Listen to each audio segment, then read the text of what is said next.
Someone says, "I'm fine," and before they finish the sentence, your mind has already checked their tone, their eyes, and the half-second pause before they answered. Your phone lights up on the table, a coworker hesitates in Slack before typing back, and suddenly you are not just hearing words, you are collecting evidence. The sentence was small, the reaction inside you was not. Your chest tightens a little, your face stays calm, and some quiet part of you starts building a case from almost nothing. They answered too fast, or not fast enough. They said the right words, but the air around the words felt off. For someone else, that is just a moment. For you, it becomes a file your mind opens without asking. This is the exhausting part. You are not only listening to what people say, you are listening to what changed while they said it. And the strange thing is, sometimes you are right. You did catch something, but catching a signal is not the same as knowing the whole story. And while someone else would let that moment pass, your mind stays there, asking why it caught the shift before anyone else did. Maybe you were always the kid who heard everything through the wall, not in some dramatic movie way, just on the carpet with homework open, hearing a cabinet close harder than usual. The doorknob turned slowly, and your stomach already knew which version of the room was about to enter. There was normal quiet, and there was dangerous quiet. After a while, attention stopped feeling like a choice. It became the way you found the temperature of the house before anyone said what was wrong. Psychologist Seth DePollock from the University of Wisconsin-Madison found in 2000 that physically abused children in a face recognition task needed less information to spot anger and were more likely to read anger into unclear faces. That does not mean your story had to look extreme. It means a changing emotional environment can teach a mind to treat small shifts as useful information.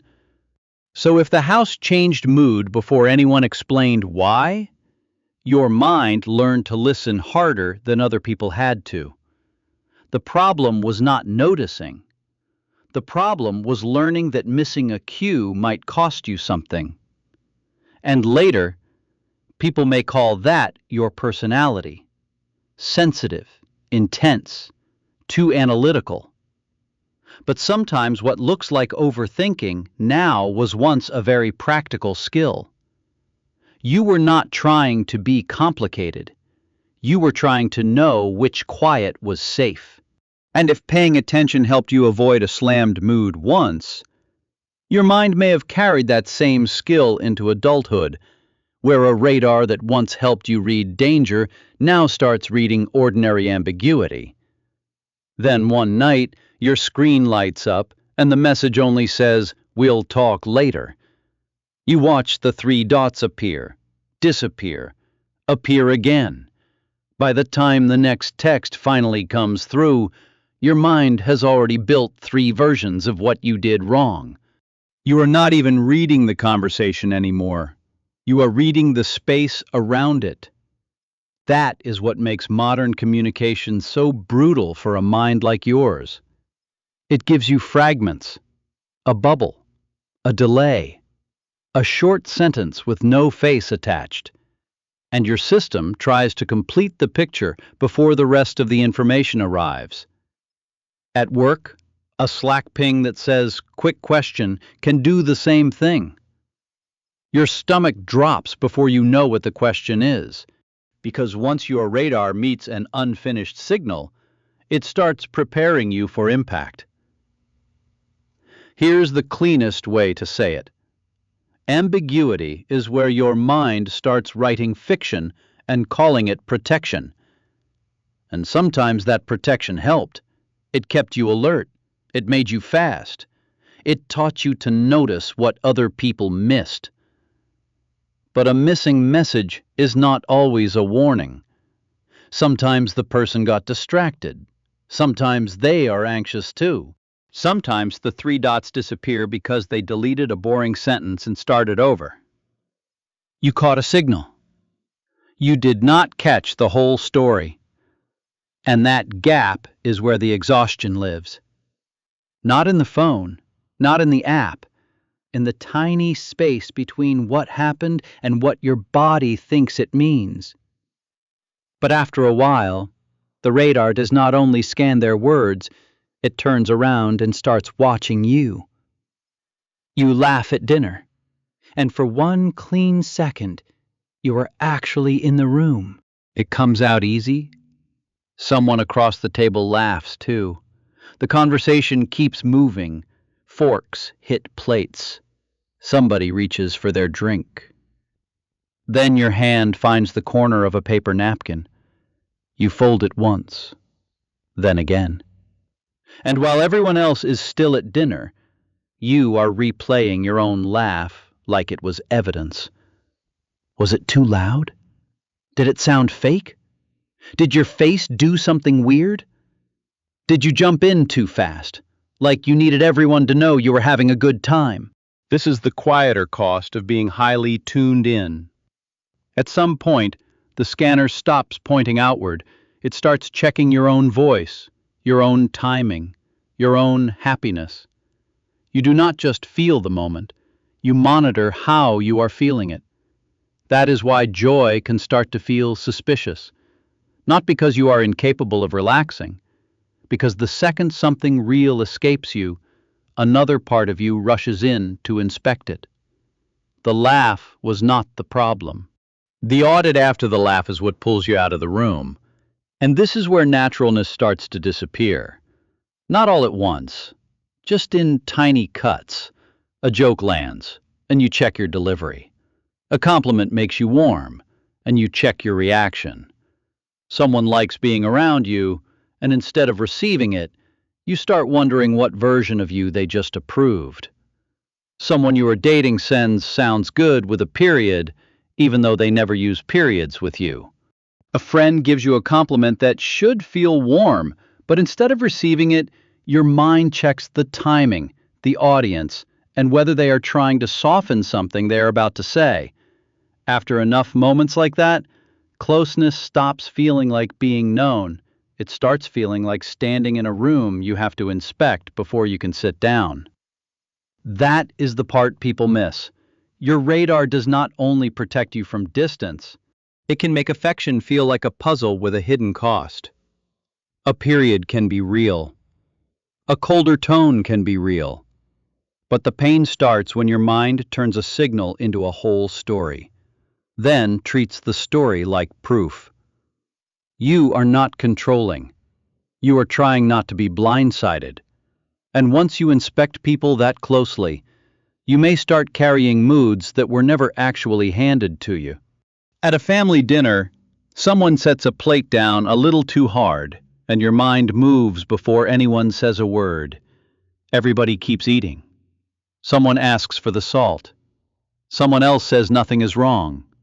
But you are already tracking the silence, the forced, normal voice, and who stopped looking at whom.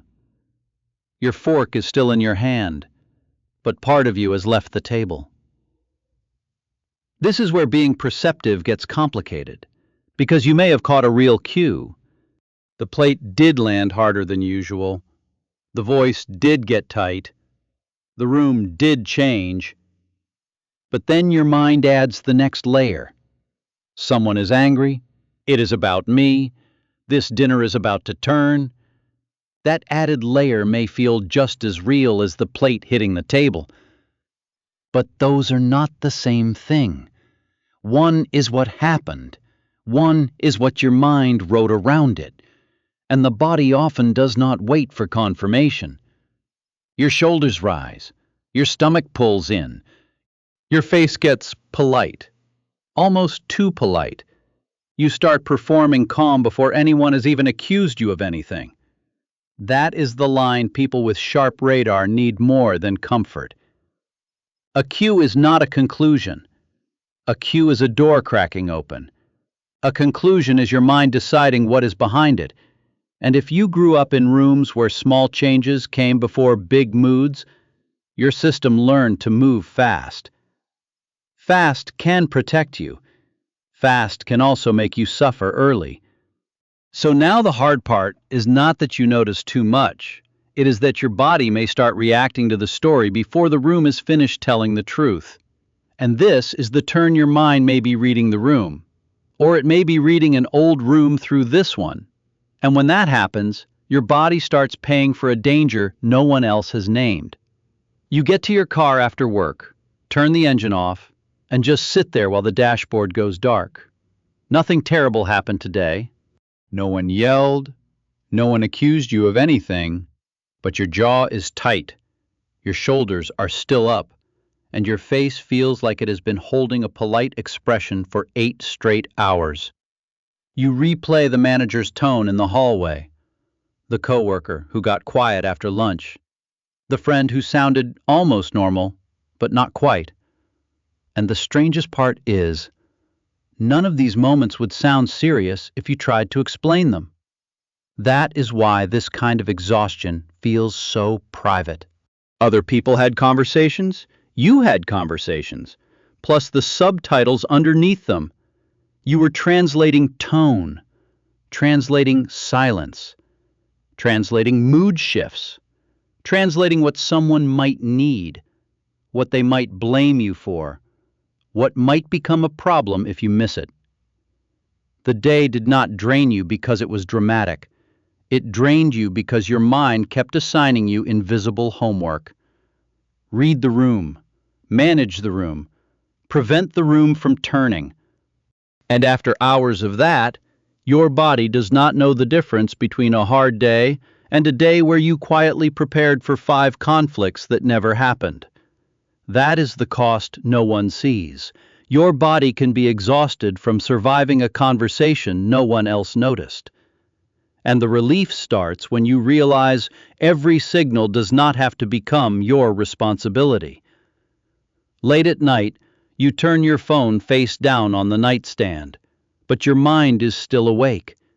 The room is quiet. The ceiling is blank, and you find yourself asking when you became someone who could not afford to miss anything. Not a tone, not a shift, not the tiny change in someone's face that everyone else seems allowed to ignore. Maybe the fear was never that you were too sensitive. Maybe the fear was being blindsided again. So your mind became fast. It learned to notice the flicker before the fire. It learned to scan the room before the room could hurt you. But here is the part that can finally let your chest loosen. Not every signal is a message. Not every feeling is a problem. Not every pattern is yours to fix. You can notice the change without becoming responsible for it. That is the difference. Your perception may be real, and your conclusion may still be early. A quiet room can be just a quiet room. A strange tone can belong to someone else's private weather. A mood can pass through the air without becoming your assignment. You are not broken for noticing. You are tired because noticing became a job no one ever paid you for. If this named something you have never been able to explain, comment radar.